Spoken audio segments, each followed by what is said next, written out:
Les images circulent depuis ce week-end. Elles sont atterrantes. Une professeure de lycée braquée au pistolet par l'un de ses élèves. C'était jeudi au lycée Édouard Branly de Créteil dans le Val-de-Marne. L'arme était factice, mais rien ne pouvait l'indiquer. Le jeune, qui depuis a été mis en examen, lui demande de l'inscrire présent au cours alors qu'il avait séché la moitié de ce cours. La scène est filmée. On y voit l'enseignante extrêmement calme dans sa réaction. Justin Morin a joint Agère Nemri. Elle est l'avocate de l'enseignante braquée. Elle explique ce qui s'est passé. Je pense qu'il faut revenir un petit peu une heure avant, puisque cet élève, en fait, qu'elle connaissait, c'est un élève qui est perturbateur, qu'elle connaissait déjà puisqu'elle l'avait dans sa classe l'an dernier, s'était présenté à l'heure au cours, à 8 heures, et en milieu de cours, il est parti, sans autorisation, il a quitté le cours, parce qu'il ne peut pas tenir en place.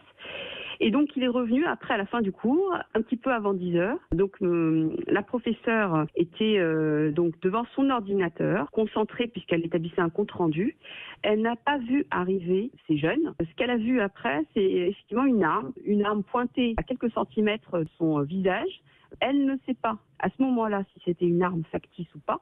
Et donc, elle s'est comportée de manière, à mon sens, exemplaire. Elle a gardé son calme pour ne pas envenimer. Il ne faut pas oublier qu'il y a des élèves qui sont à proximité, que ça aurait pu dégénérer. Elle ne savait pas. Elle a opté pour cette attitude, justement parce qu'elle pensait que c'était la plus appropriée. Vous venez de la voir au téléphone. Comment se sent-elle aujourd'hui ? Mal, très mal. Elle est vraiment très perturbée. Elle dort plus. Elle ne mange plus.